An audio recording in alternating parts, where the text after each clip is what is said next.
I think this is kind of wild. Okay. Stranger Things 2-hour series finale will play in movie theaters. What? The 2-hour series finale for Stranger Things will get a theatrical release after all. The climactic episode titled The Right Side Up will premiere on Netflix and in more than 350 movie theaters on December 31st, starting at 5 p.m., 8 p.m. ET, playing through January 1st. Dude, I think I'm going to go see this thing. This appears to mark the first time an episode of Netflix series will go to be exhibited theatrically. Details on the precise theaters will be announced at a later date, according to the announcements from Netflix. In a recent Variety cover story about making the show's final season, Stranger Things creators Matt and Ross Duffer expressed interest in having the feature-length series finale simultaneously premiere in theaters when it drops on the streamer on New Year's Eve. Yeah, so if you didn't know, all of the season drops, I think, either early December or mid, and then the final episode drops on New Year's. So you can see it early, I guess, technically, if you go to the movie theater, and then it's going to drop at, I think, midnight, New Year's. Pretty cool. People don't get to experience how much time and effort is spent on sound and picture, and they're seeing it in a reduced quality, Matt said. More than that, it's about experiencing it at the same time with fans. Yeah, that's true. That would be amazing, Ross said, because the fans could be there with other fans and experience it as a communal thing. It would be incredible. While one of Netflix's bedrock tenets has been putting its original content on the streaming platform rather than into theaters, the company has exhibited its feature films theatrically on a case-by-case basis. Greta Gerwig negotiated an IMAX release for the company for Narnia, which is coming out next year. Netflix's award contenders this year, Frankenstein, Jay Kelly, and A House of Dynamite, debut in a small number of theaters to get Oscar qualifying metrics.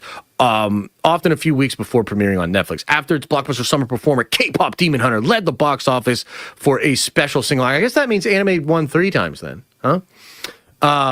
Announced blah, blah, blah, blah, blah. The company announced October 15th that it will return to theaters, including 3 major chains, AMC, Regal, and Cinemark, over Halloween weekend. When interviewed in September for the cover, however, Netflix chief content officer Bilal Bajiria initially waved off the idea of placing Stranger Things finale into theaters. A lot of people have watched Stranger Things on Netflix, she said. It would not suffer from lack of conversation or community or sharing fandom. I think releasing it on Netflix is giving the fans what they want. Yeah, this is pretty interesting, man. After Variety cover story published, the show's fans expressed great interest on social media around the idea of a theatrical release. In a Variety Instagram post with 40,000 likes and counting, fans made comments such as, "Damn, missed opportunity for Netflix to make some more money. In a theater would have been a massive event where people would dress up like Barbie. Netflix is wrong. Our industry needs more entertainment in theater culture. In this case, it appears that people of the upside down have gotten their wish." Wow, fascinating. In addition to this, and I'd love to know what you guys think about this, but in addition to this, I find it so interesting that Netflix is cozying up with AMC at the same time.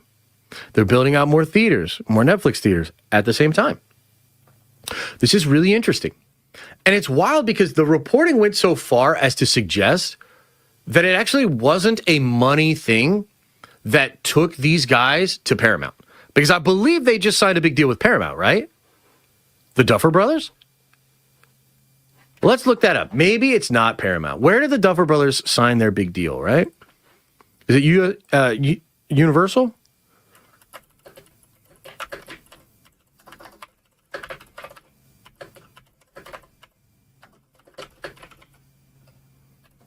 Let's see here. I thought it was Paramount. Paramount. 4-year exclusive. Wow. Okay, so yeah, Paramount's making moves. So check this out. It was reported that it actually wasn't money that made them go with Paramount. Instead, it was this. It was the theatrical. That the Duffer Brothers were so obsessed with getting stuff into theaters, they want to put movies in theaters, they want to do stuff in theaters, that they left and went to Paramount despite Netflix offering more money. Okay. Now, but this is why I really like Netflix as a company. They have a crazy culture, very cutthroat. It has been that way for a long, long time. But that is why they're the giant that they are. That's why they're the Coca-Cola of streaming. Okay. And so the culture there is very cutthroat. It's very results-based. It's merit-based, right?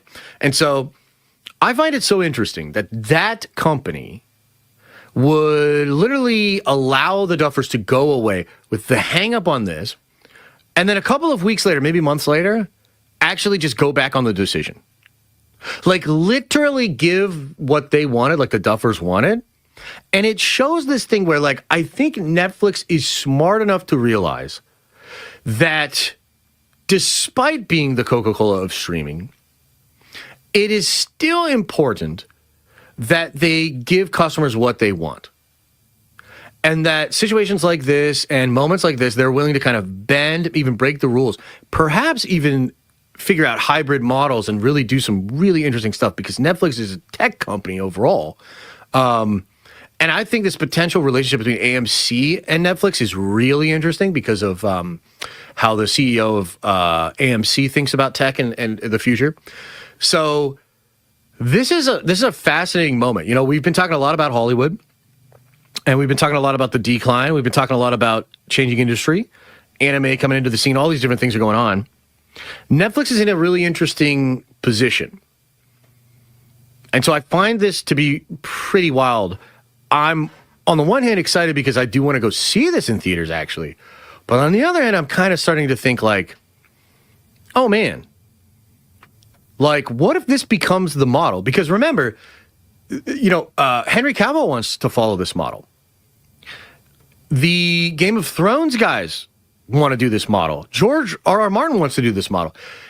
There are a lot. I mean, Mando and Grogu is about to do really badly with this model, but they are obviously interested in the model as well. So could we see something happening where streaming shows into consolidated movies or event episodes becomes a thing? What is the future of that? What does that look like? Could it inject much needed capital into that system? Is it for distributors or is it for Hollywood? Because again, I think Hollywood's going to get broken up. But the distributors are still there. The theaters are still there. Maybe Netflix needs to realize that they could sort of take over in a way that maybe they hadn't anticipated before. And there could be benefits on the business side, the brick and mortar side, of carving out some incredible deals with distributors, producers, and maybe even up-and-coming studios. And then you do some distribution theatrically. Like, you kind of turn that up, dial that up a little bit. I don't know. It could be really interesting. What do you guys think of this? Rossi says, Taylor Sheridan leaving Paramount to go to Universal, the creator of Yellowstone. I think that's what you might have gotten mixed up on. I believe I said that, yeah. It's not gonna work. Oh no, you don't think so? Yo, Josh, how about Keanu and the director of Constantine saying they've agreed on a script, the sequel? Yeah, I mean, Gunn's just not gonna let that go. I mean, I don't think James is gonna make the Constantine thing. No. Disney will break down on its own. Oh no. Oh no, Disney! When has this worked? Well, I mean, I think that's a bad question, you know, because you could ask of like Hollywood stuff, when has this worked? And you could say like literally until about 3 or 4 years ago, it worked constantly. Like it was actually working pretty good. The industry has changed. So it's possible that what has worked in the past will no longer work as well. And it's possible that stuff that wouldn't have worked in the past can work now. You know? Joshua Campbell says, are you going to talk about the leak that would confirm your theory about Tony Stark being a Doom variant? Yeah, so I have a big video about that. I thought it was going to come out today. A miscommunication with my editor. It's going to come out tomorrow. So trust me, Josh. Big video about that. Yeah, it'll drop probably early tomorrow. Going from streaming to screens. When has it worked? I mean, define works. Like, I don't know what you mean by that. Succeeded is a better word. And it's like, what is the metric of success there? What does that mean? Now, Mando and Grogu is different because that one we're going to be able to see pretty well because it has a budget. It literally is kind of using the show as the gateway in. So that one we're going to know. We're going to be like, oh, this failed. Like this flopped as a movie.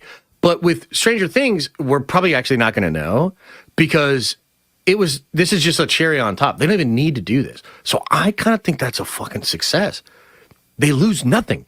They gain cachet. They gain revenue. and they gain relationships with theaters and distributors, right? So define work, define success, and this industry is changing. That's the whole, like, that's the elephant in the room. It's like, we're not even talking about the same shit anymore. So these terms need defined more explicitly.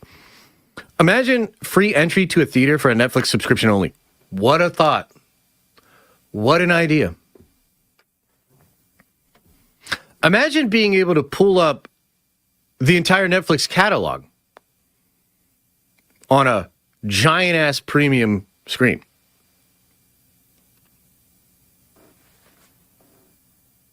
I don't know. It's interesting to me. I think it's actually a big deal because I was thinking, like, what the goal of this company, like Netflix is such, they're so gangster.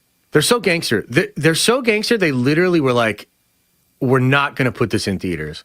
To the point that they lost the Duffer Brothers. And then they literally turn around and say, you know what, we will do that. Like, I feel like that's gangster shit. Like, because it also makes the other story feel less relevant. That story is going nowhere now. Nobody will ever actually now understand it. Well, I shouldn't say nobody, but like the majority of people are not going to understand that. Because it's really hard to say, like, oh, actually, this was a big hang up and there was a big fight over this and this is why they left Netflix. Because they weren't going to put it in the movie theater, and then it's in the movie theater. Do you know what I mean? So the nuance won't be there. People will just be like, yeah, that story doesn't compute to me.